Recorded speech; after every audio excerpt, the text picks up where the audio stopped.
Assalamualaikum warahmatullahi wabarakatuh. Halo semuanya.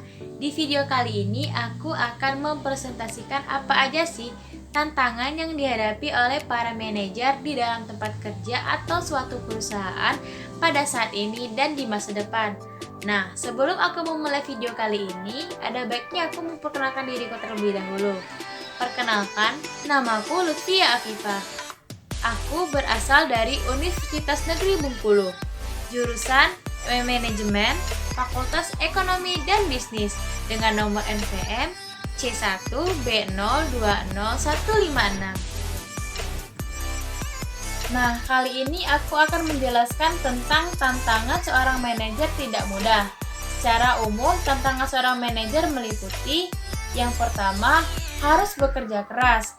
Dalam artian, seorang manajer haruslah bekerja lebih keras daripada karyawan-karyawan yang lain yang ada pada suatu perusahaan atau organisasi demi menjalankan tugasnya sebagai seorang manajer yang baik. Yang kedua, boleh jadi manajer harus lebih banyak mengemban tugas yang bersifat klerikal atau administratif daripada manajerial. Yang ketiga, harus berurusan dengan beraneka ragam orang.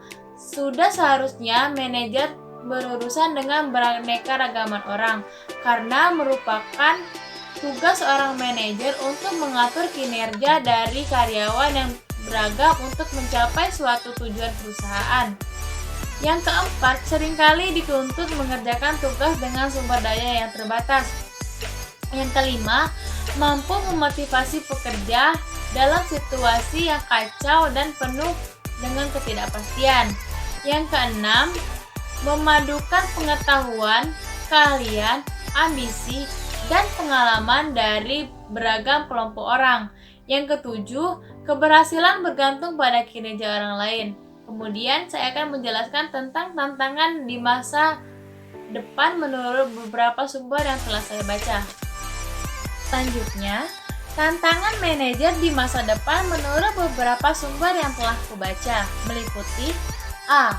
Harus memiliki kompetensi yang sempurna untuk mampu mengelola semua sumber daya berwujud yang dimiliki perusahaan. Yang B. Memiliki kualitas untuk memotivasi sumber daya manusia.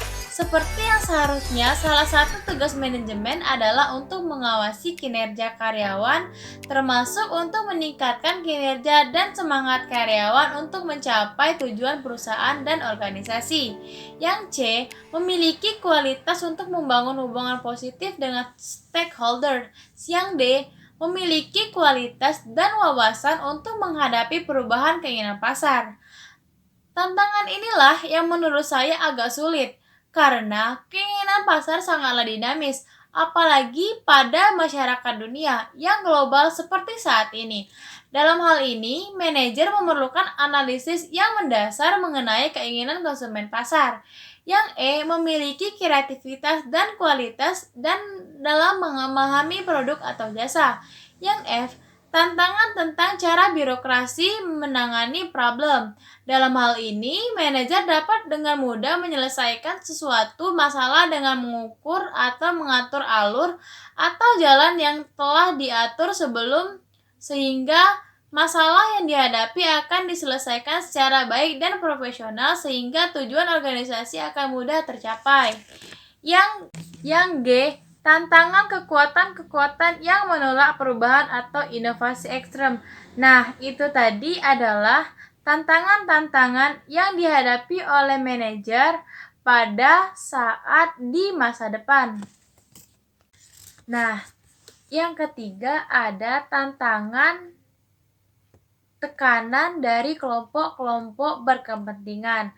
Kelompok berkepentingan atau interest group network merupakan sebuah jaringan tertentu yang perilakunya dipengaruhi oleh pimpinan informal dari jaringan tersebut. Seorang manajer akan sulit menerima tekanan dari kelompok-kelompok berkepentingan itu tadi sehingga seorang manajer sulit untuk menerima pendapat dan kritik dari para kelompok berkepentingan perusahaannya sehingga akan dirugikan nantinya adalah perusahaannya sendiri. Efektivitas serta efisiensi. Efektivitas adalah suatu ukuran yang menyatakan seberapa jauh target kuantitas, kualitas, dan waktu yang telah dicapai oleh manajemen, yang mana target tersebut sudah ditentukan terlebih dahulu. Efisiensi merupakan pemanfaatan suatu dengan cara yang maksimal dengan hasil yang maksimal juga. Seorang manajer harus mampu memanfaatkan waktu maupun tenaga dalam menjelaskan kegiatan sehari-hari untuk kepentingan perusahaan demi terciptanya tujuan organisasi dengan cara yang semaksimal mungkin dengan hasil yang memuaskan. Selanjutnya, beberapa tantangan manajer yang telah terbagi fungsinya, yaitu manajer strategis dan manajer kinerja.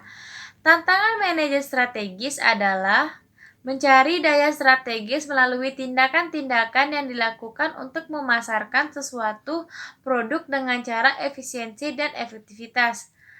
Nah, ada ancaman yang dihadapi oleh manajemen strategis antara lain, yang pertama, ancaman peserta bisnis baru. Yang kedua, kekuatan tawar-menawar supplier. Yang ketiga, kekuatan tawar-menawar pembeli. Yang keempat, ancaman dari produk pengganti. Yang kelima, intensitas persaingan di antara para pesaing. Dan ada pula tantangan. Nah, selanjutnya ada tantangan yang dihadapi oleh manajer kinerja. A. Formulir dan prosedur yang tidak masuk akal. B. Tidak memiliki banyak waktu. C. Takut akan konfrontasi atau konflik. D. Permasalahan observasi dan umpan balik. Nah, kesimpulan dari presentasi saya kali ini adalah tak ada satu hal pun yang tak memiliki resiko dan tantangan, bahkan hal yang sangat mudah dan biasanya yang kita lakukan juga memiliki tantangan tersendiri. Tidur misalnya, kita akan menemukan tantangan-tantangan tersendiri, seperti bagaimana caranya agar tidur kita nyenyak, dan lain sebagainya, termasuk manajemen dan pengelolaannya, yaitu manajer, yang merupakan suatu ilmu dan pekerjaan yang sangat kompleks. Tak mungkin lepas dari resiko dan tantangan yang berat. Tantangan yang dihadapi manajemen dan manajer selalu berkembang secara dinamis, sesuai dengan tantangan global yang ada dalam masyarakat kita saat ini. Pesan dari Dick Littlely, seorang pemimpin yang baik tidak harus seorang manajer, namun manajer yang baik pastilah seorang pemimpin yang baik. Demikianlah presentasi saya kali ini. Saya memohon maaf apabila ada kesalahan sebuah atau sebanyak kata. Saya ucapkan terima kasih. Wassalamualaikum warahmatullahi wabarakatuh. See you next video.